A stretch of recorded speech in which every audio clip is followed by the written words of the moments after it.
جی دوستو، دا اکانومسٹ بڑا نامی گرامی جریدہ ہے انگریزی کا، اور بڑی اس کی شہرت ہے اور بڑا کریڈیبل ہے۔ بات بڑی تحقیق کے بعد کرتے ہیں، اور اس کا بڑا نام ہے دا اکانومسٹ کا۔ بہت اس کو لوگ سیریسلی پڑھتے بھی ہیں جو سیریس مائنڈڈ لوگ ہیں، اور کیونکہ انہوں نے اپنی دا اکانومسٹ نے کئی دہائیوں سے اپنی کریڈیبلٹی کو مینٹین رکھا ہوا ہے، تو ایک معتبر جریدہ۔ اس کی بات جو بھی وہ لکھتے ہیں اس کو ہم رد نہیں کر سکتے بڑی آسانی کے ساتھ، یا اس کو چیلنج بھی نہیں کر سکتے۔ گزشتہ روز یعنی 29 اپریل کو انہوں نے ایک رپورٹ شائع کی ہے، بلکہ ایک کامنٹ ہے ان کا، یا ایڈیٹوریل سمجھ لیجئے آپ، کہ یہ جو کچھ پہلگام میں ہوا ہے 22 اپریل کو، جس میں انہوں نے پوری کہانی لکھی ہے کہ ہندوؤں کو مارا گیا، اور جو کہ بھارت کا بھی نیریٹو ہے کہ چن چن کر ہندوؤں کو مارا گیا، مسلمانوں کو وہاں چھوڑ دیا گیا، جس سے یہ اندازہ ہوتا ہے کہ یہ کشمیریوں نے کروایا ہے یا پاکستان سے ہوا ہے، تاکہ ہندو مسلم ڈیوائڈ کی جائے، اور مزید جو ہے فالٹ لائنز جو بھارت کی ہیں ان کو اسٹوک کیا جائے۔ تو یہ انہوں نے کہہ کر پھر یہ بھی کہا کہ جی جنگ کا تو خطرہ ہے، اسکلیشن بھی ہوگی، اور ان کے خیال میں بھارت جو ہے اس وقت خاص طور پہ پرائم منسٹر مودی جو ہیں وہ انڈر پریشر ہیں کہ کوئی نہ کوئی انتقامی کارروائی پاکستان کے خلاف ضرور کریں۔ تو لیکن ایک انٹرسٹنگ بات انہوں نے لکھی ہے کہ انٹرنیشنل کمیونٹی جو ہے فی الحال بیفلڈ ہے، ان دا سینس کہ جو کچھ بھارت کی جانب سے آ رہا ہے وہ اس بات کو پروو نہیں کرتا کہ اس کے پیچھے پاکستان کا ہاتھ ہے۔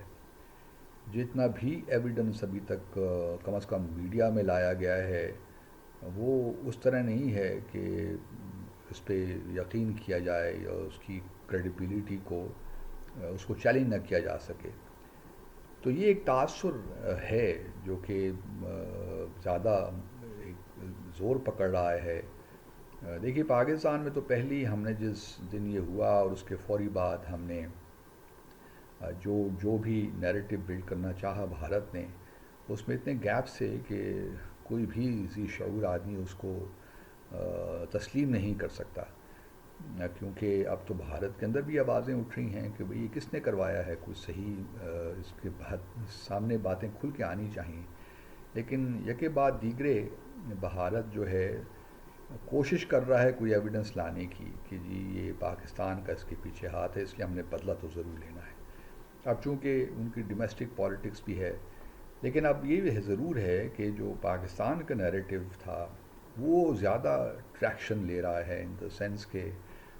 پاکستان کی بات زیادہ مانی جا رہی ہے، اور بھارت کو اب چیلنج کیا جا رہا ہے کہ آپ یہ باتیں تو کر رہے ہیں، لیکن کیا آپ جو بھی ایویڈنس آپ دے رہے ہیں اس کا فورینزک آڈٹ بھی کروا سکتے ہیں کیا؟ کیونکہ پاکستان نے دیکھیے بڑے اچھے طریقے سے کہا کہ ٹھیک ہے جی، اگر آپ پاکستان پہ الزام لگا رہے ہیں اور یہ واقعی پاکستان کی جانب سے اگر ہوا ہے جس طرح آپ کہہ رہے ہیں، تو پھر تو آپ کو انٹرنیشنل انویسٹیگیشن ایک نیوٹرل کریڈیبل ادارے سے کروانے میں کوئی اعتراض نہیں ہونا چاہیے، آپ کیوں پھر نہیں کروانے دیتے؟ تو یہ ایک بڑا بنیادی نقطہ ہے جو بھارت کو یہ جو اس کا کوئی جواب ان کے پاس نہیں ہے، اور جب بھی ان سے کوئی بات کی جائے کہ جی آپ انٹرنیشنل انویسٹیگیشن کروا لیجئے یو این کو، میں سمجھ سکتا ہوں کہ یو این کو کیوں وہ انوالو نہیں کرنا چاہتے۔ یو این کو اس لیے نہیں کہ وہ اس معاملے کو انٹرنیشنل نہیں دینا چاہتے، اور پھر یو این کی انوالومنٹ کا مطلب یہ بھی ہوگا کیونکہ کشمیر پہ فوکس آئے گا نا، تو کشمیر پہ تو ان کی اب پوزیشن تبدیل ہو گئی ہے 5 اگست 2019 کے بعد۔ اس سے پہلے بھی وہ شملہ ایگریمنٹ کی باتیں کر رہے تھے، لیکن 2019 کے بعد تو خاص طور پہ چونکہ انہوں نے کانسٹیٹیوشن امینڈمنٹس بھی کر لی ہیں، اب اس کو اپنا انٹیگرل پارٹ پہلے بھی کہتے تھے لیکن اب زیادہ زور دے کر کہتے ہیں۔ تو اس کا مطلب یہ ہوگا، پہلا تو یہ ہوگا کہ جی وہ خود انکیپیبل ہیں کہ اپنے مسائل کو جو ہے خود حل کر سکیں، جو بھی سچویشن ہے اس کو خود حل کر سکیں، اور پھر جو اگر انٹرنیشنل انویسٹیگیشن ہوتی ہے تو اس کا ایک مطلب یہ بھی ہوگا کہ جب تک وہ انویسٹیگیشن کمپلیٹ نہیں ہوتی تو اس وقت تک وہ جو ہے پاکستان کے خلاف کوئی کارروائی نہیں کر سکتے. پاکستان کے خلاف کوئی کارروائی نہیں کریں گے تو آبویسلی جس کے لیے سارا ڈرامہ رچایا گیا ہے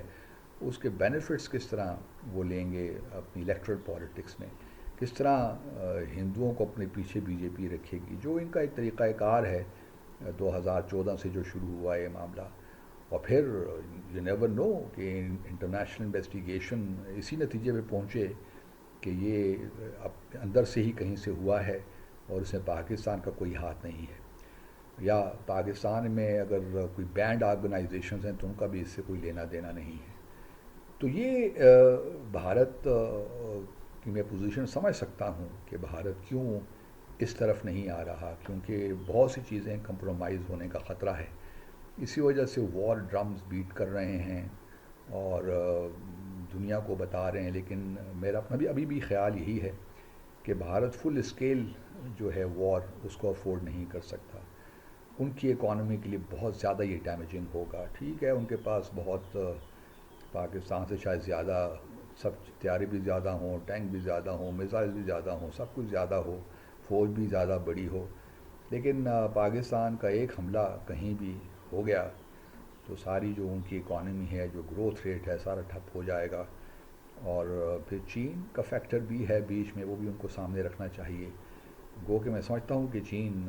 ڈائریکٹلی پاکستان کے ساتھ انوالو نہیں ہوگا اس لڑائی میں,